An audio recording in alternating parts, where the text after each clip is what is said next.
Welcome back everyone to your second stimulus check and second stimulus package update for today. Today is Monday, December 14th. We are at the start of a uber critical week. This week, we are literally going to be witnessing history. We could see momentous things happen in regards to stimulus and, of course, the vaccine, as well as other major headlines happening today. Today was absolutely bonkers, so much happening and cycling through the headlines, so we're going to cover it all in this video. Before we even come close to getting started and commencing this update, as always, if you have been enjoying my videos, you have been getting value out of them, go ahead and give the video a big thumbs up. Smash the like button for me, I would really appreciate it. So go ahead and give the video a big thumbs up, just to help with that YouTube algorithm, so more people will actually see the video, get more eyeballs on it. I would really appreciate that.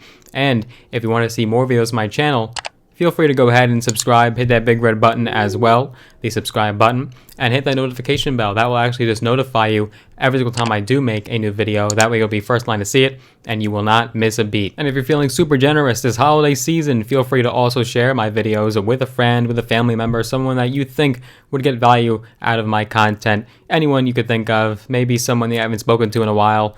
We're definitely socially distanced, but we're not necessarily disconnected because in this digital age. So feel free to go ahead and share my videos with a friend or two. So where do we even start? Well, let's begin with the highest office in the nation, the presidency. The Electoral College voted today and officially certified Mr. Biden as the next president of the United States, affirming his victory over the incumbent President Trump. After his win was made official, he spoke and addressed the nation. He had said, quote, "The rule of law, our Constitution, and the will of the people prevailed.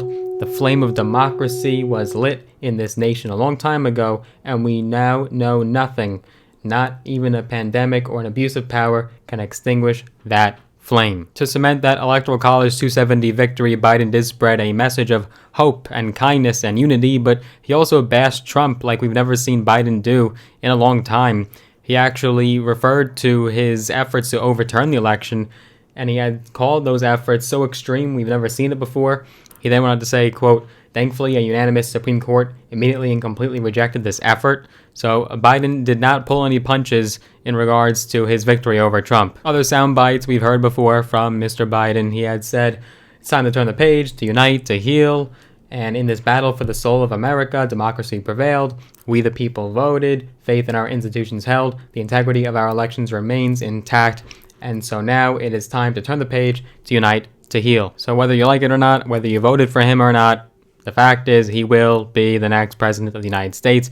Even Trump had conceded recently, saying that if the Electoral College were to put it in Biden's favor, Trump would concede the election. And speaking of Trump, let's turn to some Trump administration news. We have now learned that the Attorney General of the United States, he's not the first one under the Trump administration, but William Barr has resigned. That's right, this came subsequently after weeks of public clashes between the president and Bill Barr, and Trump has now said that Bill Barr will resign and leave the administration right before Christmas. This is the latest shakeup to come out of the Trump administration and comes right on the heels after the Electoral College victory. And so now Bill Barr will no longer be Attorney General of the United States. This is not an absolute shock.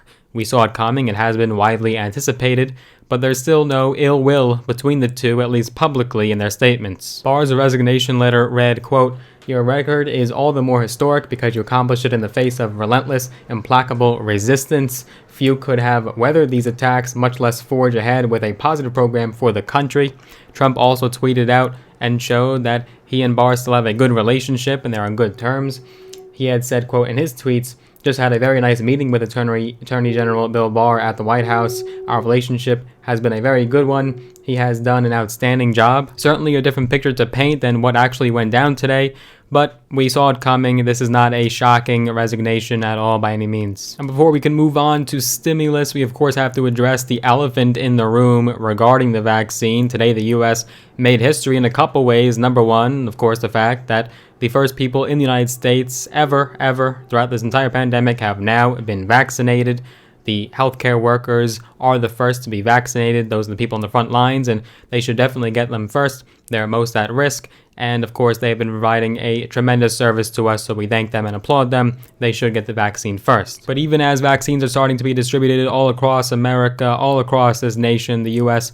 also reached a grim milestone. It confirmed 300,000 deaths. We are still waiting approval for the Moderna vaccine to be approved by the FDA. So far, only the Pfizer/BioNTech vaccine has been approved. Moderna should be approved rather soon. So thank you for watching so far. Now we could get right into stimulus and talk about what's going on with your next stimulus check and the next stimulus package. Well, as expected, the bipartisan group of lawmakers unveiled their nearly $1 trillion in combination with the two packages that we talked about in the last update. If you haven't seen that yet, link will be down below in the description.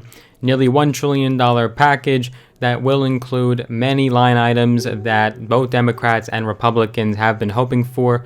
It was officially presented and unveiled today. Certainly another watershed moment, as stimulus negotiations have been running on and dragging on for months and months on end. Negotiations have stopped on and off, and finally we do have this proposal released. It has been unveiled, and so lawmakers are hopeful that stimulus could occur. It has been well over 260 days since the CARES Act passed, comfortably over 260 days since lawmakers were able to pass direct relief to Americans. So today we got, as expected, the two proposals combined into one, making and forming that $908 billion proposal. And it consisted of two packages, one much larger than the other, one not as controversial as the other. So yes, today roughly about a dozen lawmakers presented their much anticipated product into two separate pieces and two different proposals. One of them being a $748 billion package that boosts education, vaccine, transportation, and other funding. And then the more controversial one is actually the much smaller one. It's the $160 billion proposal. And that's an add-on of state and local funding married with a short-term liability shield for employers. So something that the Democrats and Republicans both alike have been fervently and passionately pushing for. As I noted yesterday in yesterday's update, when we were so eagerly waiting for this new bill to be unleashed, the first proposal, the more expensive one, will likely pass with no problems and will receive much more wide support than that latter bill. The latter bill is still going to have a tough time. You're definitely jump through some hoops in order to get that second bill passed. So it's not a matter of what we think about the bill, what do the top Democrats and what do the top Republicans think about it. Well, in an ounce of progress, you'll be happy to hear that Republicans are overall warming up to the idea and taking a liking to the first bill, and Democrats are not immediately dismissing it either. Majority Whip John Thune took a liking to it. He had said today, quote, "It's getting close. It includes a lot of things in our package, and number-wise, it's less than what it was last week. It's trending in the right direction." But then you have Democrats who are still pushing for state and local government funding and want to see how the vaccine dollars are going to be spent in this legislation, such as Patty Murray, a senator from Washington, a Democrat. She had said today, quote, "Words matter, and I want to see what's in it." And then when Minority Whip Dick Durbin appeared at a press conference today announcing this legislation, he felt very hopeful and confident about it, actually suggesting a buy-in from leadership, some very high-ranking officials. He had said, quote, "Weeks have passed, hours and hours of Zoom calls, and we've reached this point. It feels good. It feels like legislating. It feels like why we were elected." But Mitch the Grinch, or maybe Mitch the expletive word I can't say on camera without being demonetized by YouTube, is still calling for his way and his idea of actually dropping the second part of the bill, the liability shield and the state and local government funding, in order to get this passed. Those are the two most controversial aspects of this bill, as we have come to learn. Leaders of the bipartisan group suggested that it is now up to Nancy Pelosi and Mitch McConnell. The ball is now in their court, essentially, to decide what can pass both chambers of Congress, as legislators are scrambling to wrap up this legislative session that will end Friday. We are now in the 11th hour. This is crunch time. We have literally only a few days left. Otherwise, we will be entering 2021 without any bill passed since March. Hopefully we'll be able to say by Christmas that lawmakers were able to pass direct relief to Americans, and we could happily eat at Christmas knowing that finally Congress was able to do something in about a year's worth of negotiations. I'm not telling you to count on it by any means. I'm not telling you that it will happen for sure, but maybe, just maybe, this is the time. What do you think? Let's make our predictions. Do you think lawmakers could pass something by Friday? Let's make our predictions down below in the comments. But I do hope you enjoyed this update. If you did, as always, give it a big thumbs up, smash the like button. I would greatly appreciate it. And if you haven't already, be sure that you are subscribed to the channel. Hit that big red button. Also hit the notification bell as well.